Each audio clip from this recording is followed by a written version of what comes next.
ये एक ऐसी औरत की है जो अपने पति से बिल्कुल भी संतुष्ट नहीं है, जिसके बाद वो अपनी इच्छाएं पूरी करने के लिए एक पेंटर के साथ अफेयर शुरू कर देती है। अब वो दोनों एक होने के लिए किस हद तक जाते हैं, ये हम आज की इस कहानी में देखने वाले हैं। आज मैं जिस फिल्म को एक्सप्लेन करने वाला हूँ उसका नाम है इन सीक्रेट और ये फिल्म 2013 में रिलीज हुई थी। मूवी शुरू होती है और हम एक आदमी को देखते हैं जो अपनी बेटी थेरिस को अपनी बहन के पास छोड़ने आया है। क्योंकि उसकी वाइफ की डेथ हो चुकी है, इसलिए वो अपनी बेटी का ख्याल नहीं रख सकता।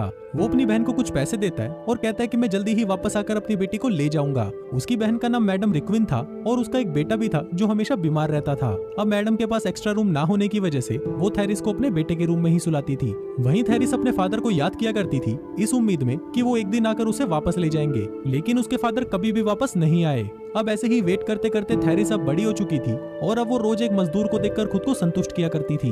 फिर ऐसे ही एक दिन जब वो वापस आ रही थी तभी बाहर उसे मैडम का बेटा कमिल मिलता है। थेरिस उसे बोलती है कि मुझे किस दो, लेकिन कमिल यहाँ पर उसके इरादे समझ नहीं पाता और उसे गाल पर किस करता है। इस पर थेरिस उसे बोलती है कि इस तरह नहीं, दरअसल थेरिस चाहती थी कि वो उसके होठों पर किस करे। तभी वहाँ पर मैडम आती है और थेरिस को बताती है कि उसके डैड नहीं रहे। साथ ही यहाँ पर उसको ये भी पता चलता है कि कमिल की पेरिस में जॉब लग गई है और वो सभी अब पेरिस में शिफ्ट हो रहे हैं। लेकिन वहाँ जाने से पहले मैडम थेरिस को बताती है कि तुम दोनों अब शादी कर रहे हो। अब थेरिस के पास और कोई रास्ता नहीं था, इसलिए उसे ना चाहते हुए भी कमिल से शादी करनी पड़ती है। इसके बाद ये तीनों पेरिस शिफ्ट हो जाते हैं, जहाँ पर कमिल अपनी जॉब ज्वाइन कर लेता है।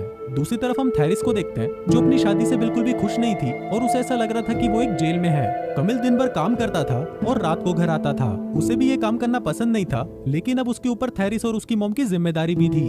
ऐसे ही एक रात जब वो घर आता है तो थेरिस उसके सामने अपने कपड़े उतारने लगती है। वो उसके साथ घचाघच करना चाहती थी, इसलिए वो उसे रिझाने की कोशिश करती है। लेकिन कमिल को इन सब चीजों में कोई इंटरेस्ट नहीं था, क्योंकि वो बचपन से ही बीमार था, इसलिए उसमें ये सब करने की बिल्कुल भी क्षमता नहीं थी। फिर एक दिन कमिल अपने बचपन के दोस्त लॉरेन को घर पर लेकर आता है, जो कमिल के साथ ही उसके ऑफिस में काम करता था। वहीं मैडम भी लॉरेन को पहचान लेती है और वो उसे देखकर बहुत खुश होती है। लॉरेन एक आर्टिस्ट होता है जो कि पेंटिंग्स बनाने में बहुत ज्यादा अच्छा था। इसके बाद जब सभी बातें कर रहे होते हैं तभी वहाँ पर थेरिस लॉरेन को घूरने लगती है। वो अंदर ही अंदर उसे पसंद करने लगती है और वहाँ पर लॉरेन भी उसे नोटिस कर लेता है कि थेरिस उसे देख रही है। इसके बाद कमिल लॉरेन को उसकी पेंटिंग बनाने को कहता है और फिर जब लॉरेन उसकी पेंटिंग बना रहा था तब थेरिस भी उसके पास में बैठ जाती है और लॉरेन को ही घूरती रहती है। फिर पेंटिंग कंप्लीट होने के बाद जब लॉरेन उस पेंटिंग को कमिल को दिखाता है तो वो उसे बहुत ही ज्यादा पसंद आती है। तभी कमिल को अचानक कुछ काम याद आता है और वो बाहर चला जाता है। अब कमरे में थेरिस और लॉरेन अकेले थे, जिसके बाद लॉरेन थेरिस को बोलता है कि अपने कपड़े उतारो। अब क्योंकि थेरिस पहले से ही उसकी तरफ अट्रैक्ट थी, इसलिए वो अपने कपड़े उतारते हुए उसे कहती है कि हमारे पास बहुत ही कम टाइम है। जिसके बाद वो दोनों वहीं पर ही घचाघच मचाना शुरू कर देते हैं। अब इसके बाद से ही इन दोनों में अफेयर शुरू हो जाता है और इनको जब भी मौका मिलता ये कहीं पर भी शुरू हो जाते थे। अब थेरिस कुछ न कुछ बहाना बनाकर बेडरूम में चले जाया करती थी, जहाँ पर लॉरेन पहले से ही मौजूद होता था। जिसके बाद वो दोनों घंटों घंटों तक एक दूसरे की बजाया करते थे। अब यहाँ पर थेरिस लॉरेन के प्यार में इतनी पागल हो चुकी थी कि वो लॉरेन से कहती है कि तुम मुझे पहले क्यों नहीं मिले, लेकिन साथ ही उसे ये भी डर था कि कहीं लॉरेन उसे छोड़ ना दे। दूसरी तरफ हम कमिल को देखते हैं, जिसे अब लगने लगा था कि थेरिस कहीं खोई खोई सी रहती है और उसे ऐसा लग रहा था कि वो उसके पास होते हुए भी उससे दूर है। लेकिन तभी वहाँ लॉरेन उसे बोलता है कि तुम बस उससे प्यार करो और धीरे धीरे सब कुछ ठीक हो जाएगा। फिर उसी रात कमिल थेरिस के साथ धुआंधार घपाघप करता है, लेकिन यहाँ पर थेरिस उसे बिल्कुल भी संतुष्ट नहीं होती। फिर अगले दिन जब थेरिस और लॉरेन एक साथ होते हैं तभी वहाँ पर अचानक मैडम आ जाती है, जिसको देखकर लॉरेन थेरिस के कपड़ों में छुप जाता है। फिर जब मैडम उससे पूछती है कि तुम यहाँ पर क्या कर रही हो, तो थेरिस बहाना बनाते हुए बोलती है कि मेरी तबीयत ठीक नहीं है। जिसके बाद मैडम उसे मसाज देने लगती है और ये दोनों यहाँ पर बाल बाल बचते हैं। फिर कुछ दिनों बाद कमिल थेरिस को बताता है कि हम वापस अपने गांव शिफ्ट हो रहे हैं, क्योंकि उसे ऐसा लग रहा था कि शायद यहाँ पर आने की वजह से थेरिस उससे दूर होती जा रही है। अभी सुनकर थेरिस शॉक्ड हो जाती है, क्योंकि अगर वो गांव चली गई तो फिर वो कभी भी लॉरेन से नहीं मिल पाएगी। फिर उसी रात वो ये बात लॉरेन को बताती है और कहती है कि मैं तुम्हारे बिना नहीं जी सकती। अभी सुनकर लॉरेन उसे बोलता है कि कमिल को रास्ते से हटाने का सिर्फ एक ही तरीका है कि उसे मार दिया जाए। अभी सुनकर थेरिस डरने लगती है, लेकिन तभी लॉरेन उसे समझाता है कि हम दोनों उसे इस तरह मारेंगे कि ये एक एक्सीडेंट की तरह लगेगा। अब उस रात थेरिस को नींद नहीं आ रही थी, क्योंकि वो सिर्फ यही सोच रही थी कि ऐसा करना सही होगा या गलत। लेकिन वो लॉरेन के पीछे इतनी पागल हो चुकी थी कि वो अपने पति को भी मारने के लिए तैयार हो जाती है। फिर अगली सुबह ये तीनों एक पार्क में जाते हैं, जहाँ पर घूमते घूमते कमिल थक जाता है और लॉरेन की गोद में ही सो जाता है। फिर कुछ देर बाद जब वो उठता है तो ये तीनों साथ में बोटिंग के लिए जाते हैं। अब यहाँ पर थेरिस को पूरा विश्वास था कि लॉरेन कमिल को मार देगा, लेकिन थेरिस अभी भी यहाँ पर श्योर नहीं थी। वो कमिल को मारना भी चाहती थी और नहीं भी।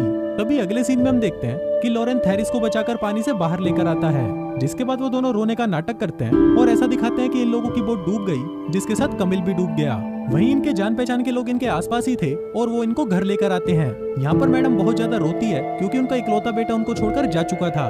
दूसरी तरफ लोग मिलकर कमिल की बॉडी ढूंढने लगते हैं और फाइनली उनको उसकी बॉडी मिल जाती है और उसका फ्यूनरल कर दिया जाता है। फिर उसी रात थेरिस और लॉरेन घचाघच करते हैं और अब ये दोनों हमेशा हमेशा के लिए एक हो चुके थे। फिर एक दिन हम मैडम को देखते हैं जो थेरिस पर गुस्सा कर रही होती है। वो उसे कहती है कि तुमने कमिल को डूबने कैसे दिया और अगर वो डूब गया तो तुम कैसे बच गई। वो बहुत ज्यादा दुखी थी। कमिल को गए हुए पूरे 8 महीने हो चुके थे लेकिन अभी भी वो उसे भूल नहीं पाई थी। लेकिन कुछ देर बाद ही वो थेरिस से माफी मांगती है और उसे गले लगा लेती है। पर वो भी बेचारी कहाँ जानती थी कि जिसको वो गले लगा रही है उसी ने ही उसके बेटे को मारा है। दूसरी तरफ थेरिस रात को सो नहीं पाती और उसे डरावने सपने आते रहते हैं। वहीं लॉरेन का भी यही हाल था और वो भी काफी महीनों से सोया नहीं था। वो बहुत ज्यादा डरा हुआ था इसलिए वो आज रात को थेरिस के साथ सोना चाहता था। फिर थेरिस लॉरेन को कहती है कि चलो हम कहीं भाग चलते हैं, लेकिन इस पर लॉरेन उसे कहता है कि तुम्हारी लाइफ यहाँ पर है, यहाँ पर तुम्हारी शॉप है और तुम्हारा एक घर है। तभी थेरिस उसे बताती है कि वो सब अभी भी मैडम के नाम पर है। तभी लॉरेन उसे बोलता है कि तुम ड्रामा करो कि तुम्हें कमिल की बहुत याद आ रही है। अब थेरिस रोने का नाटक करने लगती है जिसको मैडम और उसके फ्रेंड सुन लेते हैं और वो उसे समझाने लगते हैं कि अब तुम्हें थेरिस की दूसरी शादी करवा देनी चाहिए क्योंकि अगर उसकी शादी हो जाएगी तो उसका दुख थोड़ा कम हो जाएगा। साथ ही वो उसे ये भी बताते हैं कि उसके लिए लॉरेन बिल्कुल सही रहेगा। अब मैडम भी उसकी बात मान लेती है और फिर वो सभी ये बात थेरिस और लॉरेन को बताते हैं जिस पर वो दोनों भी मान जाते हैं और शादी कर लेते हैं। फिर शादी की रात लॉरेन थेरिस को कहता है कि ये वही रात है जिसका हम कितने सालों से इंतजार कर रहे थे क्योंकि जो वो दोनों चाहते थे उन्हें मिल चुका था। लेकिन थेरिस इस शादी से बिल्कुल भी खुश नहीं थी और उसे बहुत पछतावा हो रहा था कि उसने अपनी हवस के लिए अपने पति को ही मार डाला और इसके साथ ही उससे मैडम का दुख भी देखा नहीं जा रहा था। इसके बाद थेरिस लॉरेन से पूछती है कि तुमने कमिल को कैसे मारा था। लॉरेन बोलता है कि तुम भी तो वहाँ पर मौजूद थी, तुमने नहीं देखा। थेरिस बताती है कि मैंने अपनी आंखें बंद कर ली थी। फिर लॉरेन बताता है कि मैंने उसको आराम से पानी में डुबो दिया था। अब यहाँ पर थेरिस को लग रहा था कि शायद वो तड़प तड़प कर मारा था, इसलिए वो लॉरेन से झगड़ने लगती है और कहती है कि तुम्हें उसे नहीं मारना चाहिए था। दरअसल जब से इन्होंने कमिल को मारा है तब से इन दोनों की लाइफ पहले जैसी नहीं रही। अब थेरिस लॉरेन के साथ बिल्कुल भी खुश नहीं है और यहाँ तक कि वो उसकी शक्ल तक नहीं देखना चाहती। अब ऐसे ही कई दिन बीत जाते हैं और यहाँ मैडम अभी भी कमिल को नहीं भूल पाई थी। फिर एक दिन जब ये तीनों पार्क में बैठे थे तभी मैडम को अटैक आता है और वो पैरालाइज हो जाती है। अब उन दोनों को मैडम का ध्यान रखना पड़ता है, लेकिन लॉरेन यहाँ पर मैडम को मारना चाहता था पर दूसरी तरफ थेरिस उसको बचा रही थी।